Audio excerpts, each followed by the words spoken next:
دور جنگل میں سارے پکشی پرندے مل جل کر رہا کرتے تھے۔ اس جنگل کا راجا کالو کوا تھا۔ کالو کوا بہت ہی امیر تھا اور کافی آلسی اور نکھٹو تھا، اور کالو کوے کے کافی گھر جنگل میں موجود تھے، جو سارے پکشیوں سے ڈھیر سارے اناج کے دانے لے کر ان کو کرائے پہ گھر دیتا تھا، اور سارے گھر کالو کوے کے تھے، جو سارے پکشی جس جس گھروں میں رہا کرتے تھے۔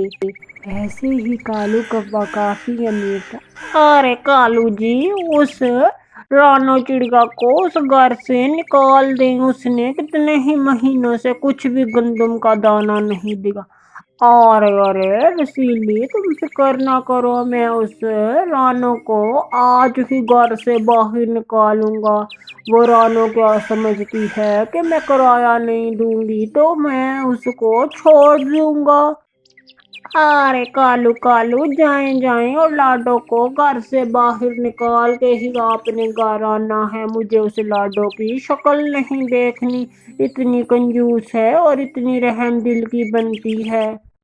ارے ماما، مجھے اس کی بیٹی نے کل مارا بھی ہے اتنا زور کا۔ ارے کالو، اب تم نے گھر اس وقت آنا ہے جب اس چڑیا کو گھر سے نکال آؤ۔ پھر کالو کوا رانو چڑیا کو اپنے گھر سے نکال دیتا ہے۔ رانو ایک درخت کے اوپر ایک جھوپڑی میں رہنے لگتی ہے۔ رانو چڑیا بہت ہی عقل مند اور نیک دل کی چڑیا تھی۔ رانو چڑیا کی پنکی بیٹی کہتی ہے، ماما اب ہم اس گھر میں ہی رہیں گے۔ ماما یہ گھر تو کافی چھوٹا ہے۔ ارے میری بیٹی پنکی، اب ہم اس گھر میں ہی رہیں گے، یہی ہمارا گھر ہے، ہمیں تو کالو نے گھر سے نکال دیا۔ پھر ایسے ہی رانو چڑیا اس رسیلی کوی کے پاس جاتی ہے۔ میری رسیلی بہن، کرپیا کریں کہ ہمیں اپنے گھر میں واپس آنے دیں۔ ارے چل بھاگ چڑیا یہاں سے، ایک تو اوپر سے اتنے مہینے ہو گئے کرایہ نہیں دیا اور پھر سے یہاں آ گئی۔ پھر ایسے ہی دکھی من سے رانو چڑیا اپنے گھر واپس چلی جاتی ہے۔ ارے بیٹی پنکی، مجھے انہوں نے گھر نہیں دیا اور الٹا انہوں نے میری بےزتی کی ہے، پر پھر بھی میں ان کو کبھی کچھ نہیں کہہ سکتی۔ ایسے ہی رانو چڑیا اور اس کی پنکی بیٹی کھانے کی تلاش میں گھوم رہی تھی۔ ایک سادھو بابا درخت کے نیچے ان کو ملتا ہے اور رانو چڑیا سادھو بابا کے پاس آ کر اپنی ساری کہانی بتاتی ہے۔ اور بیٹی چڑیا بول، آپ کو کیا مسئلہ ہے؟ آپ اتنی پریشان کیوں ہیں؟ ارے سادھو بابا، میرے پتی اس دنیا سے پہلے ہی چلے گئے اور میرا کوئی بھی گھر نہیں ہے، میں بہت لاچار ہوں۔ اور میرا بیٹا، آپ فکر نہ کرو، میں آپ کا دکھ سمجھ سکتا ہوں۔ یہ لو جادوئی سیب ہے، اس کو آپ اپنے گھر میں اس کے بیج بو دو، آپ کو کھانا بھی ملے گا اور آپ کو بھوجن بھی بھرپور ملے گا۔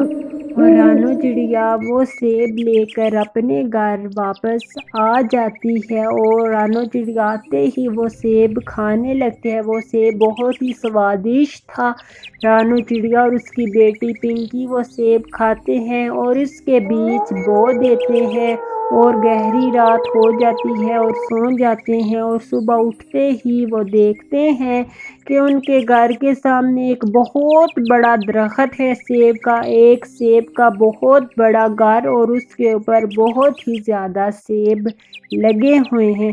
ارے ماما، سادھو انکل کی بات تو سچ نکل آئی، یہ کتنا ہی سندر اور سشیل گھر ہے۔ ارے میری بیٹی، ٹھیک کہہ رہی ہو آپ۔ پھر وہ گھر کے اندر جاتے ہیں۔ ارے میری بیٹی، دیکھو نا ہمارے ساتھ کیا ہوا تھا اور کیا ہو گیا، سب اوپر والے کی دین ہے۔ پھر ایسے ہی رانو چڑیا اپنی دکان ڈھابہ شروع کرتی ہے جنگل میں سیبوں کے کاروبار کا۔ ارے چڑیا، سوادشٹ سوادشٹ سیب ہے تمہارے۔ ارے ہاں ہاں طوطی بہن، یہ سوادشٹ سوادشٹ سیب ہیں۔ پھر ادھر رسیلی کوی آتی ہے اور رسیلی کوی کہتی ہے، ارے رانو مجھے معاف کر دو، میں نے تمہیں برا بھلا کہا ہے، آج میرا پتی مجھے چھوڑ کر چلا گیا، میں بہت بھوکی ہوں۔ ارے رسیلی بہن، آپ روئیں نہیں، آپ یہ لیں سیب کھائیں، اور آگے بھی آپ کو ضرورت پڑی تو آپ سیب ہم سے لے جایا کرنا۔ پیارے بچوں، اس کہانی سے ہمیں یہ سیکھ ملتی ہے کہ غرور کا سر ہمیشہ نیچے ہوتا ہے۔ جیسے رسیلی کوی نے غرور سے رانو چڑیا کو اپنے گھر سے بے گھر کیا اور اس کا گھر چھین لیا، ایسے ہی اس کے پتی نے اس کو چھوڑ دیا اور رسیلی بھی اپنے گھر سے بے گھر ہو گئی۔ پیارے بچوں، اگر آپ کو ہماری آج کی اسٹوری یہ پسند آئی ہو تو ہمارے چینل کو سبسکرائب اور لائک اور شیئر کرنا نہ بھولنا، اور ایسی کہانیاں دیکھنے کے لیے ہمارے چینل کو ضرور وزٹ کرنا۔